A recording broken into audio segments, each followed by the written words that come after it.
Asalaamu calaykum. Maanta waxaynu ka hadli doonaa khataraha ay leeyihiin qaadashada dawooyinka ama kiniinada ama sharoobooyinka multivitaminiska iyadoo aan dhakhtar kuu qorin.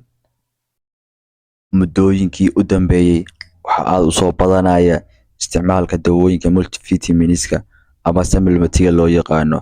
Shirkadaha dawooyinka sameeya ayaa waxay noqdeen kuwa ugu lacagta badan suuqyada dawooyinka. Waxa ay noqdeen dawooyinka koowaad ee lagu iibsiga badan yahay caalamka oo dhan. Dabcan taasi wax la yaabi karo ma aha, maxaa yeelay bulshada casrigan ayaa waxay noqdeen qaar ka walwala caafimaadkooda sababtoo ah waxa ay quutaan ama ay cunaan ayaa ah mid u daran caafimaadkooda. Dawooyinkan waxaa dhiga ugu qoran in ay u fiican yihiin habdhiska jirka, inay qurxinayaan maqaarkaaga maskiinkaaga, iyo in ay ka istaajinayaan daadashada timaha, iyo in ay difaaca jirka kor u qaadayaan.